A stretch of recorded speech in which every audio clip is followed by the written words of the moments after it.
Bonjour et bienvenue au fil du rasoir et à cette session de rasage sur le thème Épiphanie.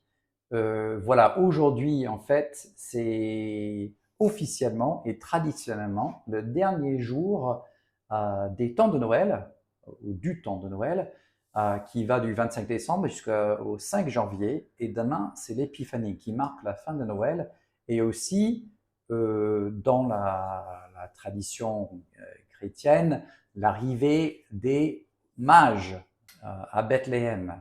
Si vous ne connaissez pas l'histoire, à la fin de la vidéo, je vais faire une petite méditation une petite réflexion sur le passage dans la Bible qui parle d'arrivée des mages.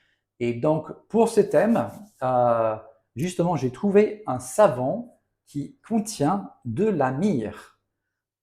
Et c'est de Ariana et Evans, Christmas, donc Noël. Ariana et Evans, c'est une entreprise très connue, une entreprise américaine, fabricant de savons artisanaux. Et quand j'ai lu qu'il y avait de la myrrhe dedans, en fait, j'en étais pas sûr. J'avais des doutes parce que c'était marqué dans les notes de parfum, myrrhe.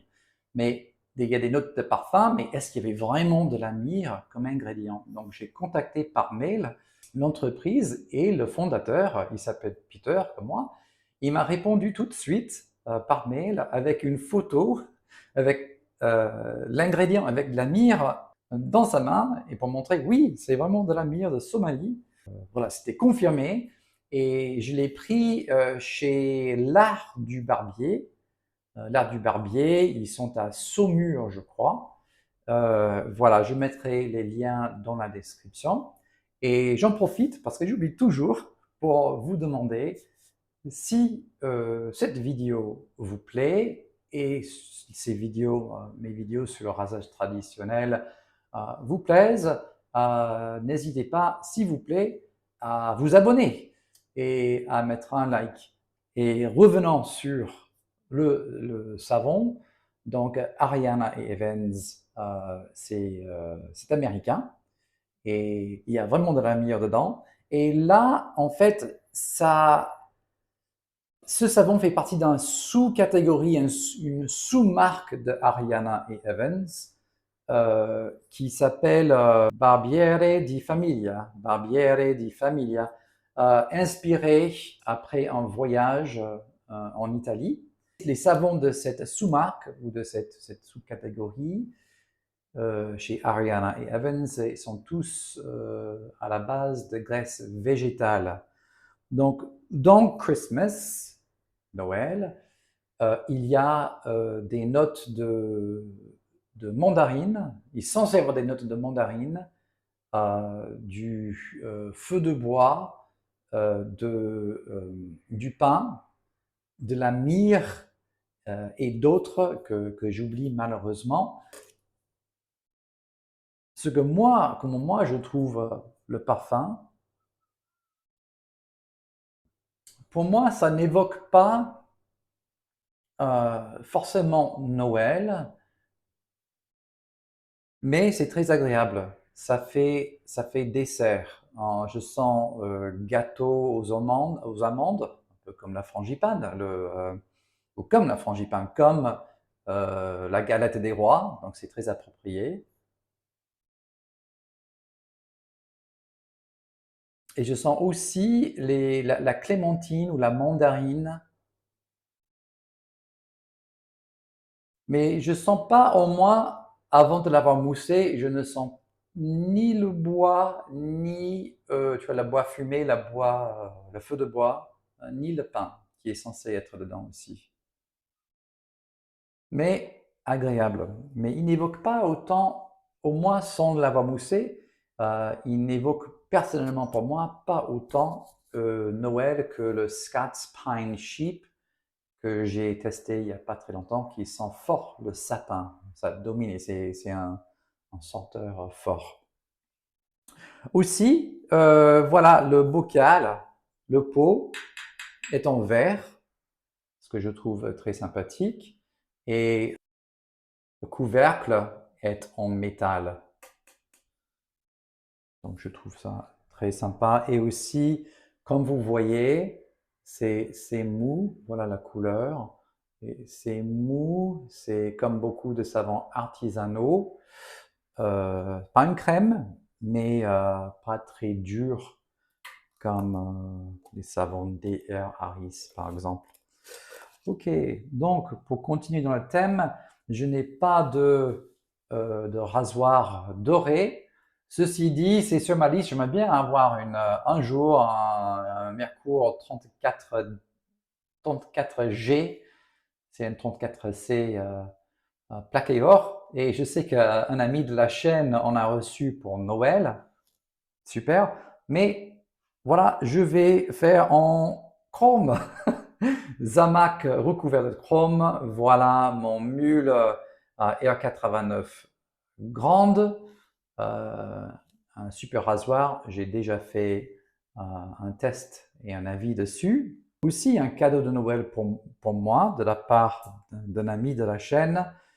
C'est un Omega en poil de sanglier. Et il y a un petit cercle là doré, donc dans le thème des cadeaux, les présents, de l'or, de myrrhe et de l'encens. Ah oui, j'ai oublié de mentionner qu'il y a de l'encens aussi dans le savon de Ariana Evans. Dans le savon Christmas, il y a de l'encens et de la myrrhe. Pas de l'or, mais de la myrrhe et de l'encens. Pour la lame, ça va être la lame mule, en fait, qui est arrivée avec la R89 grande. Je vais sortir maintenant. En fait, je ne l'avais pas vu. J'ai acheté le mule sur le Bon Coin, donc d'occasion. Mais il y avait encore cette rasoir, cette lame toute neuve avec.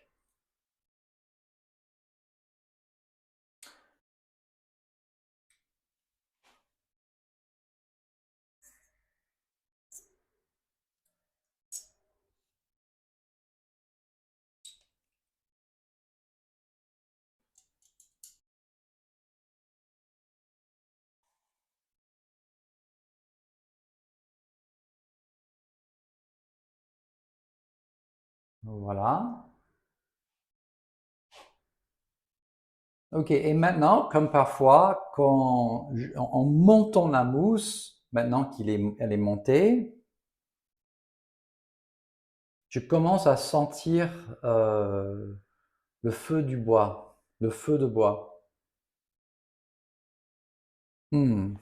Oui, en fait, c'est plus, il y a une profondeur qui ressort maintenant, une profondeur dans les senteurs. Allez, 3 jours de barbe. Avec vous, la première fois, Ariana et Evans Barberia de Familia Christmas.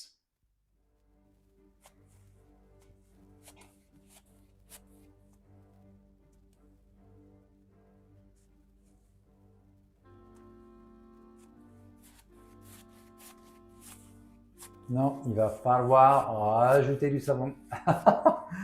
Là, c'est pas assez épais. Voilà, j'ai mis trop d'eau. J'ai mis trop d'eau. De peur d'avoir trop de savon et pas assez d'eau, j'ai mis trop d'eau. C'est pas grave. On va faire un premier passage comme ça.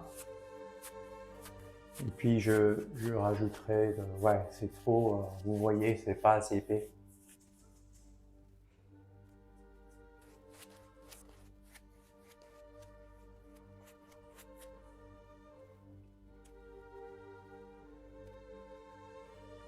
Ok, voilà, avec le mule R89 grande, qui n'est pas doré, mais j'ai de l'encens et de la myrrhe sur le visage. On y va, Ariana et Evans Christmas pour la première fois.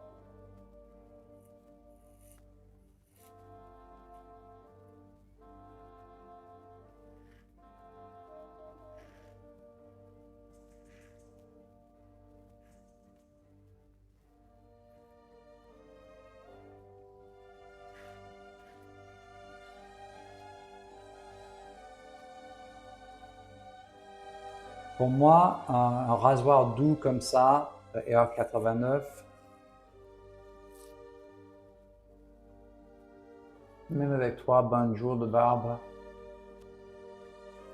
ça convient très bien.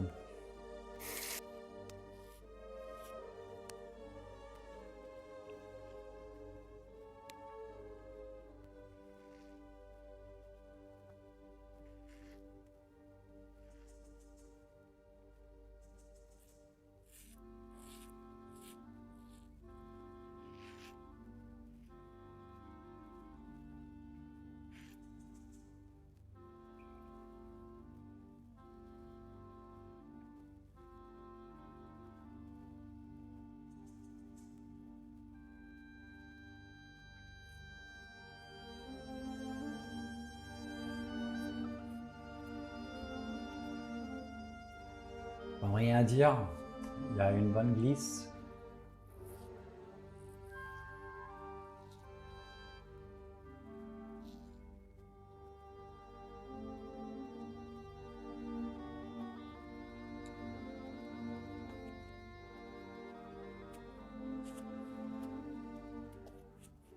Alors j'ai lu que la myrrhe a des propriétés cicatrisantes, donc pour les plaies, antibactériennes, il y a des qualités antibactériennes aussi, et donc très bon pour la peau. Il y a apparemment un odeur très boisée, ça vient d'un arbre, hein.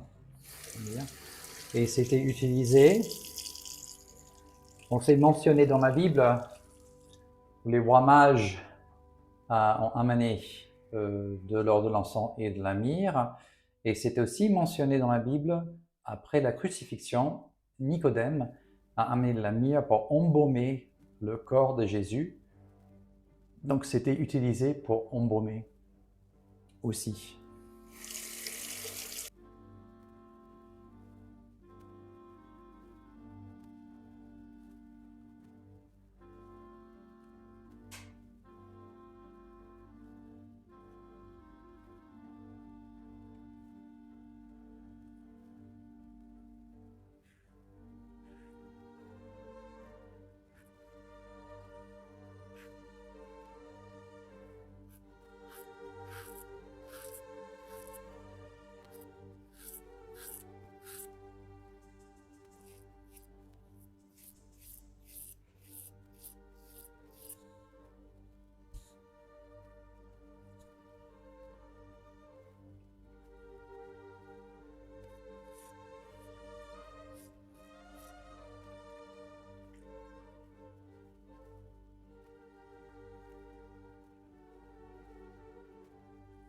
La lame mule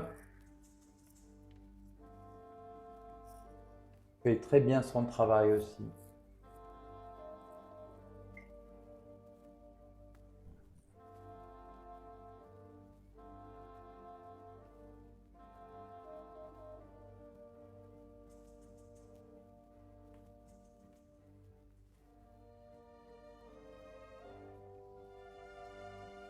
Super onctueux. Ça fait là, donc, cette troisième application du savon, tu sens le luxe. C'est luxueux.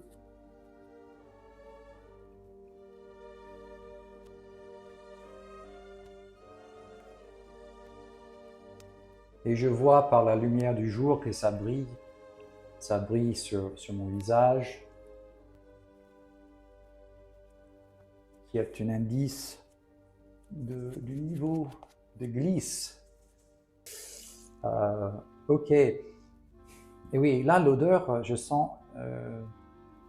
là où ça sentait dans le bol, tu sens les gâteaux. Ah, moi, je sens des gâteaux d'amandes, comme les galettes des rois. Mais là, sur le visage, avec la mousse montée, je sens des épices. Je sens la fumée de bois. Et il y a un profond, tu sens en profondeur des couches de parfum, des niveaux des couches de parfum qui dégagent de la mousse. Allez, troisième.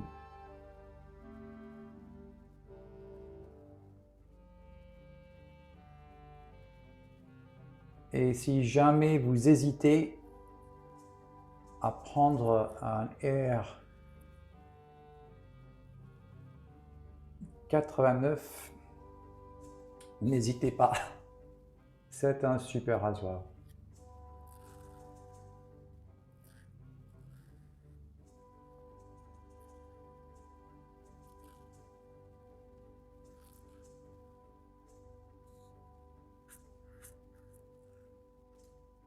Sauf peut-être si vous avez une barbe très très dure et vous ne rasez pas tous les jours. Ah non, je fais mauvais sens. Sinon, quel délice de se raser avec ce rasoir.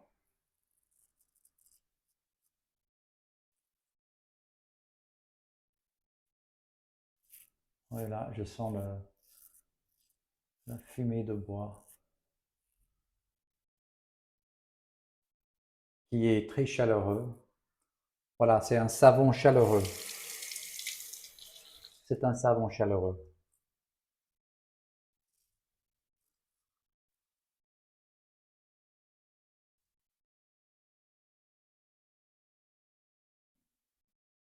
Ok. Quel savon classe.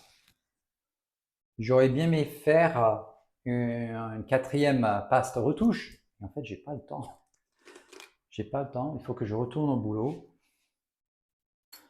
Je vais mettre du Nivea. Voilà. Nivea Baume, pas cher. Très, très bon produit. Dans la vallée du Rhône où j'habite, il fait froid, 0 degré à l'instant. Et il y a un peu de Mistral. Et ça dessèche la peau. Je vais mettre un peu partout.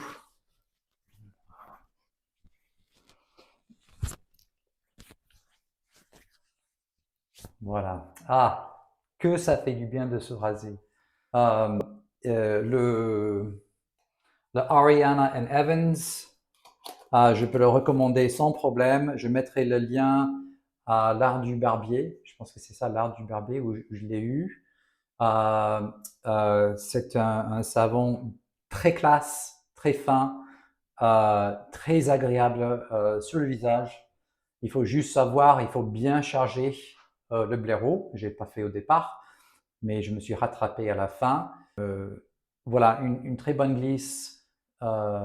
Et c'est surtout, c'est ce que j'espérais aussi, c'est surtout le parfum, les senteurs, la complexité, la sophistication, la complexité des senteurs, des parfums euh, qui, euh, qui donnent un sentiment de luxe, de finesse. Merci Peter de Ariana et Evans pour Christmas. Alors maintenant, c'est l'heure d'une réflexion, c'est l'heure de l'au-delà du rasage, comme j'ai fait parfois dans mes vidéos. Et là, comme j'ai mentionné au début, c'est l'épiphanie. Et l'épiphanie, on marque l'arrivée des mages. Euh, et je vais lire le texte, c'est dans Matthieu chapitre 2, qui parle des mages. Et je lis l'Évangile selon Matthieu, chapitre 2. Jésus était né à Bethléem, en Judée, au temps du roi Hérode. Des mages d'Orient arrivèrent à Jérusalem et dirent: Où est le roi des Juifs qui vient de naître? Car nous avons vu son étoile en Orient et nous sommes venus l'adorer. À cette nouvelle, le roi Hérode fut troublé, et tout Jérusalem avec lui. il assembla tous les principaux sacrificateurs et les scribes du peuple pour leur demander où devait naître le Christ. Ils lui dirent: à Bethléem, en Judée, car voici ce qui a été écrit par le prophète.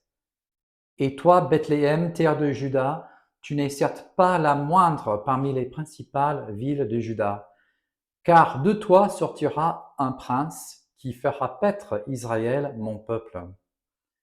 Alors Hérode fit appeler en secret les mages et se fit préciser par eux l'époque de l'apparition de l'étoile. Puis il les envoya à Bethléem en disant: allez et prenez des informations précises sur le petit enfant. Quand vous l'aurez trouvé, faites-le moi savoir, afin que j'aille moi aussi l'adorer. Après avoir entendu le roi, ils partirent. Et voici, l'étoile qu'ils avaient vue en Orient les précédait. Arrivée au-dessus du lieu où était le petit enfant, elle s'arrêta.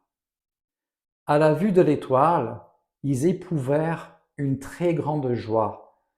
Ils entrèrent dans la maison, virent le petit enfant avec Marie sa mère, se prosternèrent et l'adorèrent. Ils ouvrirent ensuite leur trésor et lui offrirent en présent de l'or, de l'encens et de la myrrhe. Parole du Seigneur. Voilà,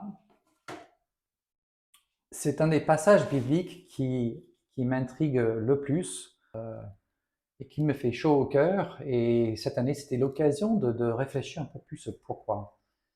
Alors, les mages n'étaient pas juifs. Ils n'avaient pas les Écritures. Alors, c'est un exemple des hommes qui ont agi selon la connaissance qu'ils avaient de la vérité. Ils avaient une certaine révélation de la vérité et ils ont agi selon cette connaissance. Ils n'ont pas enterré, ils n'ont pas ignoré, ils n'ont pas mis de côté, mais ils avaient compris que qu'un roi des Juifs est né en Israël, donc ils ont fait leur valise et ils sont venus avec des présents, des cadeaux de grande valeur.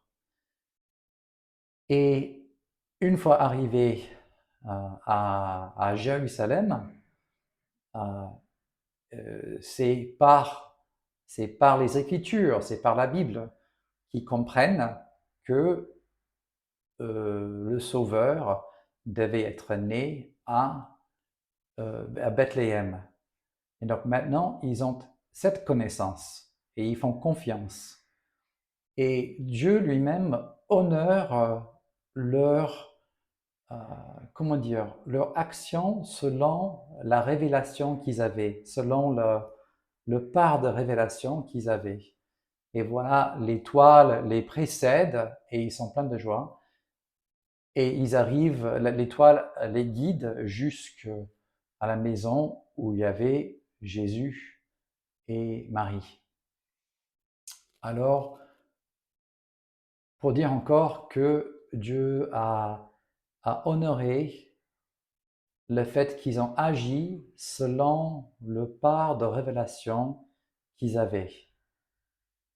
Et en agissant, en suivant la vérité qu'ils avaient devant eux, ça les a amenés à Jésus. Et donc je laisse avec vous cette pensée, qu'est-ce que vous faites avec ce que vous savez être vrai. Personne n'a toute la science, mais on a tous un peu de science. Et qu'est-ce qu'on fait avec la science qu'on a? Qu'est-ce qu'on fait avec la connaissance qu'on a de la vérité? Voilà, c'est une question que je laisse avec vous en vous souhaitant une bonne journée d'Épiphanie. Normalement, cette vidéo sera publiée le jour de l'Épiphanie. Et à très bientôt. Bon rasage à tous. Au revoir.